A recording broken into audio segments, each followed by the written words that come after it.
வணக்கம், வெல்கம் சகோதரர்களே, நண்பர்களே, தம்பிமார்களே, சகோதரிகளும் கூட. இதை பார்த்துட்டு இருக்க எல்லாருக்கும் வணக்கம். ஸ்கைஃப்ளை ஓவர்சீஸ் உங்களை வரவேற்கிறது.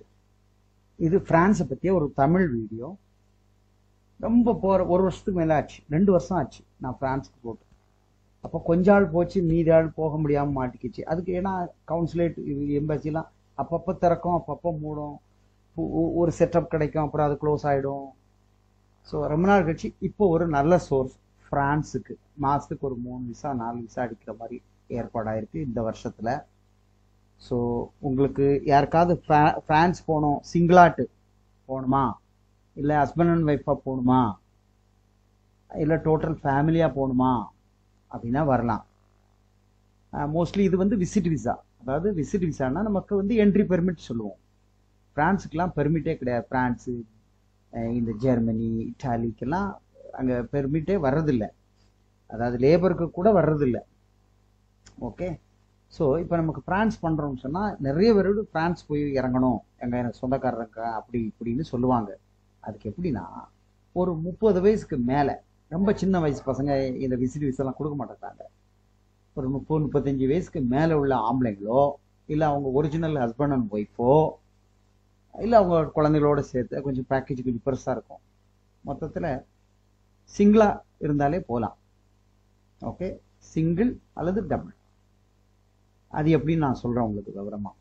ஒரு இந்த தனிப்பட்ட முறையில் வேலைக்காக போகிறேன் அப்படின்னாலும் ஓகே, இல்லை பிஸ்னஸ்க்காக போகிறேன், எதுனாலும் சரி, நாங்கள் அதுக்குள்ள விசிட் விசா கிடைக்கிறதுக்குள்ள ஏற்பாடு.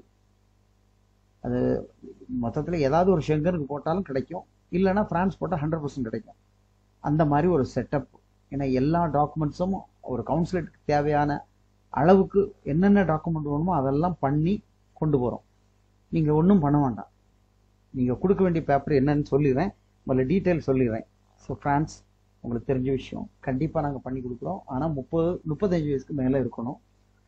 பாஸ்போர்ட்டில் ஏற்கனவே என்ட்ரி இருக்குது, போயிட்டு வந்து இருக்குது, இல்லைனாலும் பரவாயில்ல.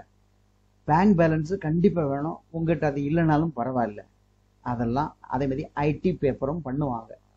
1 to 1.5 மாதம் டைம் எடுக்கும். அட்வான்ஸு 1 lakh வாங்குவோம். இதுக்கு டோட்டல் காஸ்ட்டு 5 lakhs. 1 லட்சம் அட்வான்ஸ் வந்து விசா. ஏன்னா நடுவில் ஒரு எம்பசி ஆஃபீஸர் கால் பண்ணி ஒரு சில டீட்டெயில்ஸ் கேட்பார் கான்ஃபரன்ஸ் காலில், அது நீங்கள் சொல்லணும். பேங்க் பேலன்ஸ் மெயின்டைன் பண்ணலாம், அதுக்கு நாங்கள் பண்ணிடுவோம். ஐடி நாங்கள் பண்ணிடுவோம். பட் இருந்தாலும் சரி, இல்லைனாலும் சரி. இருக்குது சார், அதுக்காக கொஞ்சம் குறைச்சிக்கிங்க அப்படிலாம் இல்லை. டோட்டல் காஸ்ட் 5 ரூபா. 1 ரூபா அட்வான்ஸு, மீதி 4 ரூபா அடித்த பிறகு கொடுத்துடணும். ஓகே. ஒருவேளை இது ரிஜெக்ட் ஆயிடுச்சுன்னா ஒரு 30,000 ரூபா கழிச்சுட்டு மீதி வாங்கின அட்வான்ஸை திருப்பி கொடுத்துருவோம். அந்த 30,000 நம்ம செலவு பண்ணி டாக்குமெண்ட்ஸ், ஃபைல், ஐடி போட்டதுக்கு. அப்படி ஆகாது. ஏன்னா சப்மிஷன் பண்ணுறதுக்கு முன்னாடி சப்மிஷன் ஒன்று சவுத் இந்தியாவாக இருந்தால் சென்னை, பெங்களூர், பாண்டிச்சேரி இந்த 3 கிடைக்கும். நார்த் இந்தியாவாக இருந்தால் டெல்லி, நார்த்தில் கிடைக்கும். இது நாங்கள் ரீசெண்டாக அடித்த விசா தான், உங்களுக்கு காமிக்கிறதுக்காக. ஓகே, சரி. இது வந்து ஹஸ்பண்ட் அண்ட் ஒய்ஃபுக்கு மேரேஜ் சர்டிஃபிகேட்லாம் போட்டு எடுத்துட்டோம். அது உங்களுக்கு ஜஸ்ட் காட்டுறது தான். ஓகே.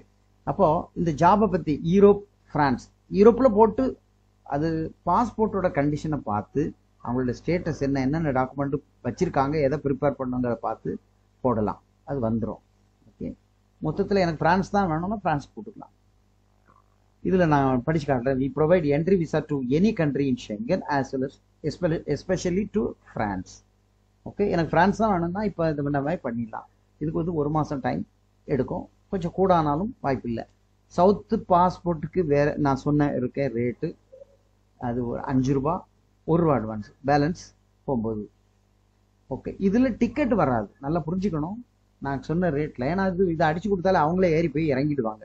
இல்லைன்னா நாங்கள் அங்கே இறங்கி வேலை வாங்கி கொடுக்கணும், இடம் பண்ணி கொடுக்கணும், அது நம்மளால் முடியாது.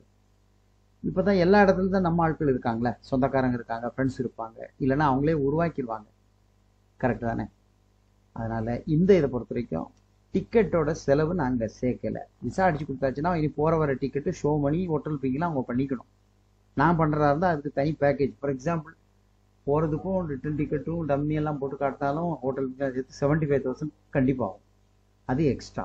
ஓகே, அதில் நான் சேர்க்கலை. பாஸ்போர்ட் இருந்தால் விசாரிச்சு பாஸ்போர்ட்டை ஹேண்ட் ஓவர் பண்ணுவேன், டிக்கெட் போட்டு போகலாம். நீங்களே பண்ணித்தாங்கன்னா அதுக்கு ஒரு ஆக்சுவல் ரேட்டு உங்களுக்கு தெரியும் இல்லையாப்பா, டிக்கெட்லாம் என்ன ரேட்டா, இல்லை நம்ம ஜாஸ்தி ஒன்றும் பண்ண முடியாது, அது எக்ஸ்ட்ராங்கிறத நீங்கள் புரிஞ்சுக்கணும். இது சிங்கிள். இப்போதே இது ஒரு குரூப் ஒரு ஃபேமிலி போச்சுன்னா மொத்த செலவில் ஒரு 50,000 குறையும், அவ்வளோதான். நீங்கள் எதுன்னு என்கிட்ட விளக்கம் கேளுங்க. ஃப்ரான்ஸுக்கு போகலாமா? ஏன்னா நடுவில் நிறைய பேர் கேட்கும்போது என்கிட்ட அது இல்லை. ஓகே, இப்போ நான் அட்வான்ஸ்லாம் இருக்குது எவ்வளோன்னா உங்களுக்கு சொல்லிட்டேன். ஓகே மை டியர் ஃப்ரெண்ட்ஸ், மேலும் விஷயங்களுக்கு கீழே நம்பருக்கு எனக்கு கால் பண்ணி பேசிக்கிங்க. சந்தோஷம்.